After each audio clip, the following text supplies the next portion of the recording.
बिस्मिल्लाहिर्रहमानिर्रहीम। अस्सलाम वालेकुम बच्चों, उम्मीद है आप लोग खैरियत से होंगे। टेंथ लेक्चर सीरीज़ का आज हम सेकंड लेक्चर रिकॉर्ड करने जा रहे हैं। यूनिट 1 है क्वाड्रेटिक इक्वेशन एक्सरसाइज 1.1 और ये सेकंड क्वेश्चन है। एक्चुअली इसके 6 पार्ट है, मैं आपको 6 के 6 करवाता हूँ। 4 मैंने लिख दिए हैं, 2 आपको मैं बाद में करवाता हूँ। वो कह रहा है solve by factorisation. Solve mean आपने x या जो भी वेरिएबल इन्वॉल्व है उसकी वैल्यू फाइंड आउट करनी है। ठीक, किस मेथड से? By factorisation. इसके अलावा और कोई मेथड अडॉप्ट नहीं कर सकते। और with respect to board papers, ये जो क्वेश्चन है ये शॉर्ट क्वेश्चंस के लिए बड़ा ज्यादा इंपॉर्टेंट है। ये पार्ट भी आया हुआ है, ये पार्ट भी आया, इसमें इसके अक्सर पार्ट जब आप पुराने बोर्ड के पेपर्स देखेंगे तो कोई ना कोई पार्ट जो है एज अ शॉर्ट क्वेश्चन आया हुआ है, तो इसलिए आपने बड़ा ध्यान से देखना है।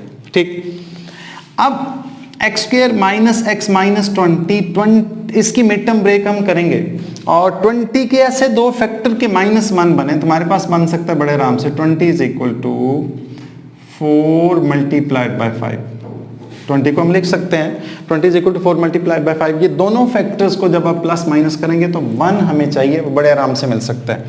तो हम सोल्यूशन में लिखेंगे क्या? X square minus 5x plus 4x। ये 5 और 4 को हमने एडजस्ट किया। 5 हमने नेगेटिव इसलिए लिखा कि हमें -1 चाहिए था, तो -5x plus 4x minus x ही बनता है। -20 इज इक्वल टू 0।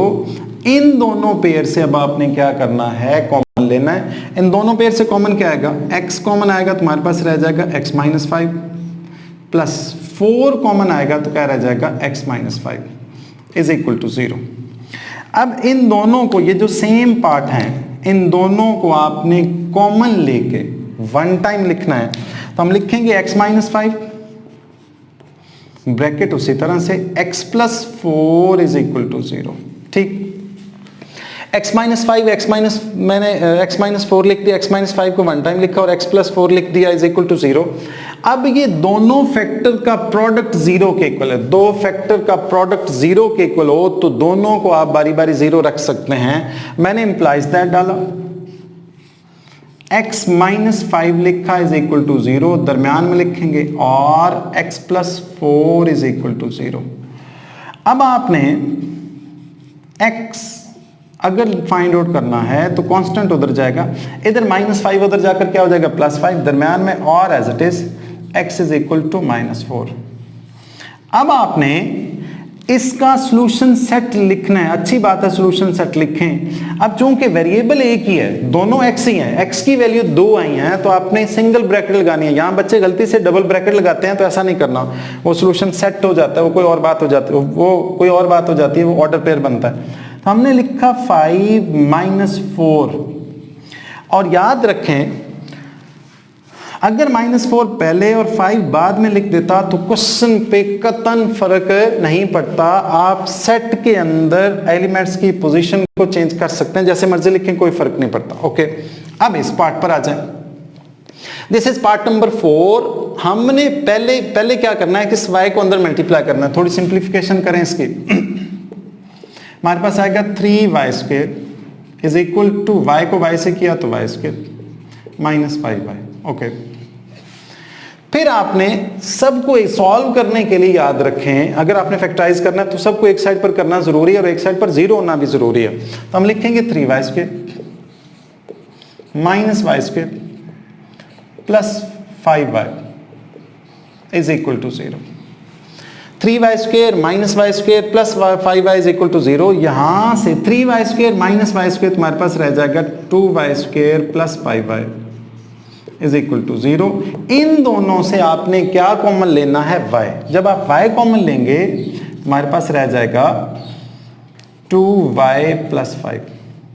अब जरा ध्यान से देखें, ये जो y है ये बाकायदा से एक फैक्टर है, दो फैक्टर का प्रोडक्ट 0 के इक्वल है। ऐसा नहीं करना कि y इधर मल्टीप्लायर 2 जाकर डिवाइड हो जाएगा, 0 डिवाइडेड बाय कुछ भी हो तो 0 हो जाता है। नो, ये बाकायदा से एक फैक्टर है। इन दोनों फैक्टर्स को आपने किसके इक्वल रखना है? 0 के। क्वाड्रेटिक इक्वेशन है तो 2 इसके आंसर आएंगे, 2 रूट आते हैं हमेशा।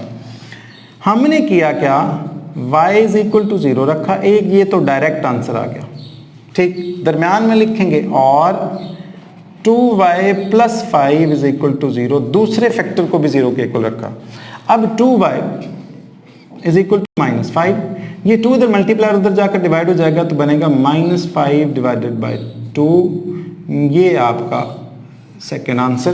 फिर आपने सॉल्यूशन सेट लिखा और सेट में आपने ये दोनों वैल्यूज लिखनी है, 0 -5/2। अगर आप -5/2 पहले और 0 बाद में लिखते तो क्वेश्चन 100% ठीक था, उस पर फर्क नहीं पड़ता। अब हम बात करेंगे पार्ट नंबर 4 पे। हमारे पास आएगा 4 -32x -17x² is equal to 0। Solution लिख दो साथ में। अब आपने x² पहले लिखना है, फिर x लिखना है और फिर कांस्टेंट तो हम लिखेंगे -17x² -32x + 4 is equal to 0। और मैंने आपको बता चुका हूं इससे पिछले वाले क्वेश्चन में, पिछले लेक्चर में बात हुई है कि अगर इक्वालिटी की एक साइड पर 0 हो तो आप विदाउट एनी हेजिटेशन इसके सारे के सारे साइन जो है वो क्या कर सकते हैं, चेंज कर सकते हैं। पहले मैं वही करने लगा हूं। हमारे पास आएगा 17x² + 32x - 4 is equal to 0। Negative था पॉजिटिव हुआ, नेगेटिव था पॉजिटिव हुआ, पॉजिटिव था नेगेटिव हुआ, इज इक्वल टू 0। 17 को 4 से मल्टीप्लाई करें, आंसर आता है 68। ठीक है, मैंने लिख दिया 68। 68 के दो फैक्टर्स के 32 बने, बड़े आराम से बनता है। 2 को अगर आप 34 से मल्टीप्लाई करें, कैलकुलेटर पर आप कर सकते हैं, 68 डिवाइडेड बाय 2 तो 34 आएगा। इन दोनों को आप एडजस्ट करें तो हमें 32 मिल जाता है।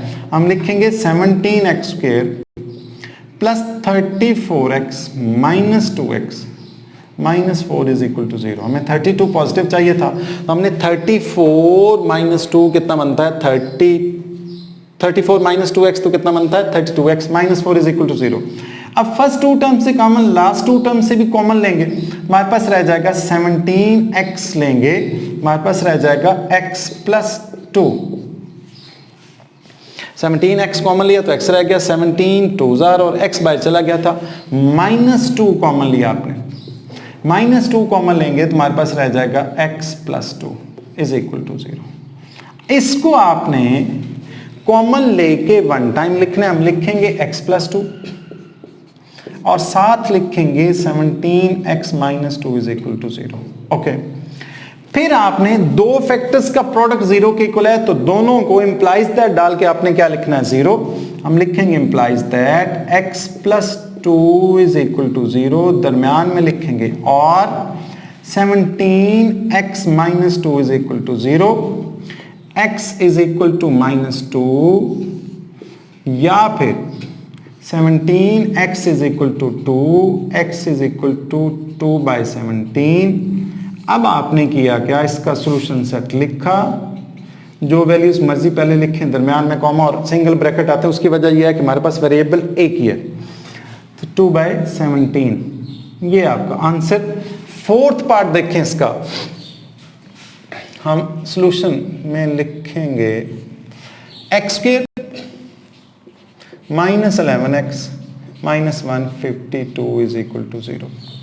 152 के ऐसे दो फैक्टर्स के 11 बने, वो बनते हैं 8 और 19।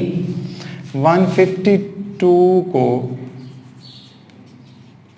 अगर मैं फैक्टराइज करूं, 4 पे करूं तो ये 38 बनता है।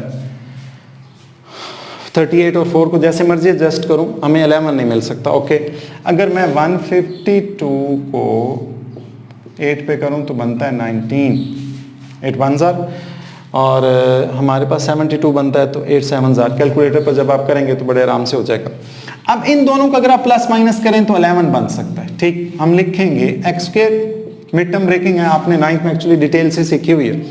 x² - 19x + 8x - 152 is equal to 0। पहली दोनों टर्म्स को आपने किसके इक्वल रखना है, 0 के। सॉरी, पहली दोनों टर्म से आपने x कॉमन लेना है, x - 19 + 8 कॉमन लिया तो x - 19 इज इक्वल टू 0। अब आपने x - 19 और x - 19 को कॉमन लेके क्या करना है, 1 टाइम लिखना है। हम लिखेंगे x - 19 x + 8 is equal to 0।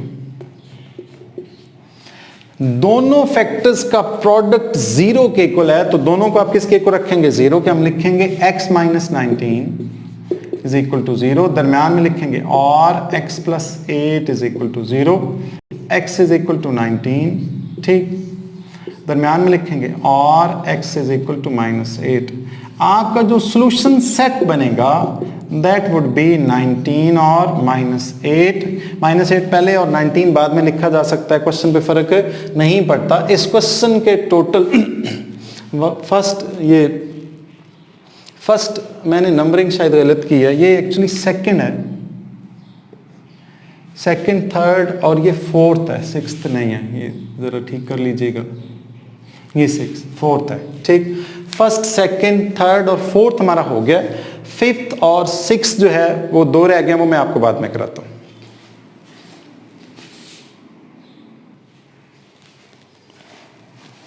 अच्छा बच्चों, ऐसा है कि मैंने पार्ट नंबर 5 और 6 बोर्ड पर लिख दिए हैं, इन दोनों को आपने सॉल्व करना है बाय फैक्टराइजेशन। मैं आपको कर देता हूँ किस तरह से करेंगे। हम इसको, इस पूरी इक्वेशन के तीनों टर्म्स को, एक ये और एक ये और एक ये, इन तीनों टर्म्स को 12x और x प्लस 1 से क्या कर देंगे? मल्टीप्लाई। बिल्कुल ऐसे ही जैसे हमने क्वेश्चन 1 में किया था। लिखेंगे multiplying with 12x into x plus 1 on both sides। इससे भी और इससे भी करें जरा मल्टीप्लाई। हमारे पास आएगा 12x, x प्लस 1 को हमने मल्टीप्लाई किया x plus 1 divided by x से, फिर इसी 12x और x प्लस 1 को आपने मल्टीप्लाई किया x divided by x plus 1 से, और साथ आपने 12x और x प्लस 1 को मल्टीप्लाई किया किससे? 25/12 से। अब जहां कैंसिलेशन होती है ऑब्वियसली आपने वहां कैंसिलेशन करनी है, करें जरा। x किससे कैंसिल हुआ? इस x के साथ। x प्लस 1 कैंसिल हुआ x प्लस 1 के साथ, 12 कैंसिल हुआ 12 के साथ। हमारे पास रह क्या गया है? 12। इसको मैंने एज इट इज लिखा। ये x प्लस 1 और x प्लस 1 आपस में मल्टीप्लाई होंगे, आप इनका होल स्क्वायर लेके ओपन कर सकते हैं। मैं डायरेक्ट मल्टीप्लाई कर रहा हूं, कैसे जरा देखें। x को x से किया x के, 1 प्लस 1 कितना होता है? 2, साथ लिखते हैं x, 1 को 1 से मल्टीप्लाई करेंगे तो 1, x प्लस 1 का होल स्क्वायर करेंगे तब भी यही आएगा, प्लस 12, x को x से मल्टीप्लाई करेंगे तो x square, okay, is equal to 12 से कैंसिल हो गया था, हमारे पास रह गया था 25 को x के साथ लिखा और साथ लिखा x प्लस 1। अब आप इनको सिंप्लीफाई करके सारी टर्म्स को एक साइड पर ले जाएंगे, लेफ्ट हैंड साइड पर। 12x square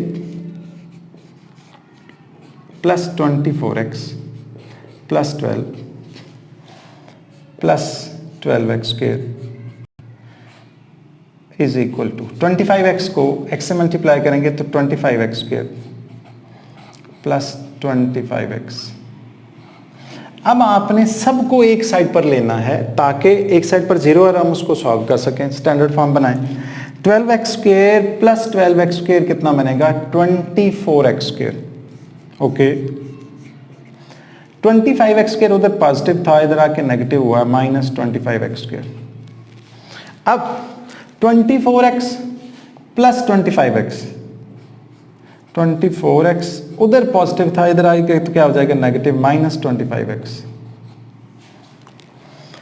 plus 12 is equal to 0।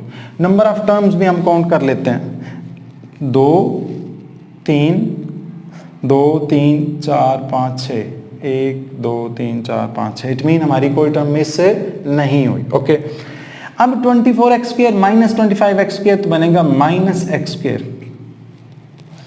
24x minus 25x तो minus x, plus 12 is equal to 0। मैंने आपको बताया हुआ है आप विदाउट एनी हेजिटेशन इसके सारे साइन जो हैं वो क्या कर सकते हैं, चेंज। बाकी क्वेश्चन का पार्ट मैं यहाँ कर रहा हूँ।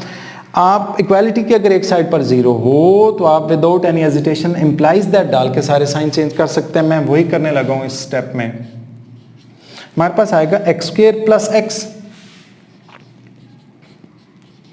Minus 12 is equal to 0। Okay, अब आपने 12 के ऐसे दो फैक्टर्स बनाने हैं जिनको प्लस माइनस करने से आंसर 1 आए। तो 3 4s are 12, तो x square minus 4x plus 3x minus 12 is equal to 0।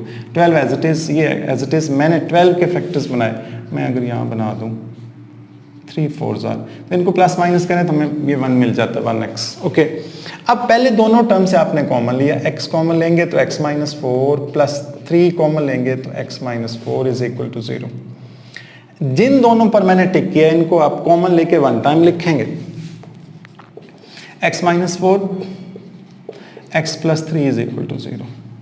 अब आपने किया क्या, इंप्लाइज दैट डाला, दो फैक्टर्स का प्रोडक्ट 0 के इक्वल है तो दोनों को किसके को रखेंगे, 0 के। x माइनस 4 दरम्यान में लिखेंगे और x plus 3 is equal to 0, x is equal to 4 और x is equal to minus 3। अब आपने इसका सॉल्यूशन सेट लिखना है। सॉल्यूशन सेट आएगा 4 माइनस 3, माइनस 3 पहले और ये बाद में आप लिख सकते हैं तो क्वेश्चन पे फर्क नहीं पड़ता। आपने इस क्वेश्चन को भी x minus 3, x minus 9, x minus 4 से क्या कर देना है, मल्टीप्लाई। तो हम सॉल्यूशन में डायरेक्ट लिखेंगे मल्टीप्लाइंग विद, ताकि इनके डिनोमिनेटर रिमूव हो जाए, multiplying with x minus 9, x minus 3 on both side, सबसे बोथ साइड से आपने क्या किया, मल्टीप्लाई। इससे भी किया, इससे भी, इन तीनों को, ठीक। उससे होगा क्या कि इनके डिनोमिनेटर जो है वो रिमूव हो जाएंगे, हमारे पास रह जाएगा x minus 9, x minus 3, x minus 4 को मैंने मल्टीप्लाई किया 2, x माइनस 9 से is equal to x minus 9, x minus 3 और x माइनस 4 को, यानी इन तीनों को मल्टीप्लाई किया 1 ओवर x माइनस 3 से, ठीक। माइनस मैंने इन्हीं तीनों को x माइनस 9 को और x माइनस 3 को और साथ x माइनस 4 को मल्टीप्लाई किया किससे, आखिरी टर्म से। मैं यहाँ नीचे यहाँ लिख दूँ, मैं अगर यहाँ रब कर दूँ, डस्टर कहाँ है, ये बड़ा, मैं अगर इस वाली टर्म को एंड नीचे लिख दूँ तो थोड़ा आपको प्रॉपर नजर आएगा। माइनस, ये मैंने माइनस लिखा, साथ लिखूंगा x माइनस 9, x माइनस 3 और साथ आएगा x माइनस 4 को मल्टीप्लाई करूंगा इस आखिरी टर्म से, that is 1 over x minus 4। अगर आपको एक लाइन पर ना है तो आप अगली लाइन यूज कर सकते हैं, कोई फर्क नहीं पड़ता क्वेश्चन पे। अब आपने x माइनस 9 को x माइनस 9 से कैंसिल किया, x माइनस 3 को x माइनस 3 से कैंसिल किया, x माइनस 4 को x माइनस 4 से कैंसिल किया, ठीक। अब आपने इन दोनों को पहले मल्टीप्लाई किया और ये वाला 2 साथ एज इट इज रखेंगे, हमारे पास आएगा क्या, 2 इंटू x माइनस 3 को x माइनस 4 से जब आप मल्टीप्लाई करेंगे तो कैसे मल्टीप्लाई करते हैं, देखिएगा जरा। x को x से करेंगे तो x के, माइनस 3 माइनस 4 माइनस 7 साथ x लिखते हैं, माइनस 3 को माइनस 4 से मल्टीप्लाई करेंगे प्लस 12 और ये 2 जो है ये मैंने पहले लिख दिया था, is equal to x minus 9, x minus 4 को आप आपस में मल्टीप्लाई कर रहे हैं तो हमारे पास बनेगा x को x से करेंगे x के minus, minus 9 minus 4 minus 13x, minus 9 को माइनस 4 से मल्टीप्लाई करेंगे, माइनस माइनस प्लस 9 4 36 माइनस, इन दोनों को आपस में मल्टीप्लाई करेंगे और याद रखें मैं ब्रैकेट डालूंगा, उसकी वजह यह है कि बाहर क्या है माइनस। ठीक, मैंने लिखा x को x से मल्टीप्लाई करेंगे तो हमारे पास आएगा x स्क्वायर माइनस 9 माइनस 3 बनेगा माइनस 12, साथ लिखूंगा x माइनस 9 को माइनस 3 से मल्टीप्लाई किया माइनस माइनस प्लस 9 3 आर 27। ओके, अब मैं इनको सिंप्लीफाई कर रहा हूं, हमारे पास आएगा 2x square minus 14x plus 24, 2 को मैंने अंदर मल्टीप्लाई कर दिया, इसको भी करें अंदर, x square minus 13x plus 36 bracket open कर दी मैंने, जहाँ सारे साइन जो है वो चेंज हो जाएंगे, x square plus 12x minus 27। अब देखें कुछ कुछ जो कैंसिल होते हैं फिर इनको शिफ्ट कर लें, थोड़ी आसानी हो जाएगी। 2x square minus 14x plus 24 is equal to, अब देखिए यहाँ कैंसिलेशन होती है, x square minus x square cancelled. Okay, फिर हमारे पास 13x माइनस का ये प्लस का 12x, तो माइनस x बचेगा, लिखने लगा माइनस x। ओके, 36 माइनस 27 तो प्लस 9। अब देखें ये कुछ कैंसिल हो गया, कुछ को मैंने सिंप्लीफाई कर लिया, अब इधर शिफ्ट करूंगा तो ज़्यादा आसानी हो जाएगी। हमारे पास रहेगा 2x स्क्वायर माइनस 14x, ये माइनस x था तो प्लस x, प्लस 24 इधर ही था तो ये लिखा प्लस 9 था तो माइनस 9 इज इक्वल टू 0। अब आपने किया क्या, 2x square minus 13x plus 15 is equal to 0। 15 2s are कितना होता है 30, 30 के ऐसे दो फैक्टर्स के माइनस 13 बने, अगर मैं 30 के फैक्टर्स लूं तो 3 मल्टीप्लाइड बाय 10, 3 मल्टीप्लाइड बाय 10 30, और इन दोनों को अरेंज करो तो 13 बनता है, तो मैं लिखूंगा 2x square minus 10x minus 3x plus 15 is equal to 0। 2 आपने कॉमन लिया 2x, x minus 5 minus 3 common लिया तो यहां बनेगा x minus 5 is equal to 0। अब मैं इन दोनों फैक्टर्स को, ये जो 2 टाइम्स आए हैं, कॉमन लेके 1 टाइम लिखूंगा, यहां ऊपर लिख देता हूं और ये मैं रब भी कर देता हूं। अच्छा, अब आपने x माइनस 5 को क्या किया, 1 टाइम लिखा है कॉमन लेके x माइनस 5, और साथ लिखा है2x माइनस 3 इज इक्वल टू 0। अब आप देख रहे हैं दो फैक्टर्स का प्रोडक्ट 0 है, अगर दो फैक्टर्स का प्रोडक्ट 0 तो दोनों को आप किसके को लिख सकते हैं 0 के। हम करेंगे क्या, x minus 5 is equal to 0, या फिर 2x minus 3 is equal to 0, x is equal to minus 5, या फिर 2x is equal to 3, x is equal to 3/2। इसका जो सॉल्यूशन सेट आएगा दैट वुड बी -5 3/2। ये आपका आंसर। आपका लेक्चर 2 जो है वो हुआ कंप्लीट। इसके बाद हम लेक्चर 3 स्टार्ट करेंगे। एक बात और दूसरी बात, आपने जब वीडियो देखनी है तो वीडियो क्वालिटी को कम से कम 480 पर रखना है। 720 पर अगर देखेंगे तो ज़्यादा बेहतर है। अल्लाह आपका हामी और नासिर हो। उसके बाद हम लेक्चर स्टार्ट करेंगे 3। अल्लाह हाफिज़।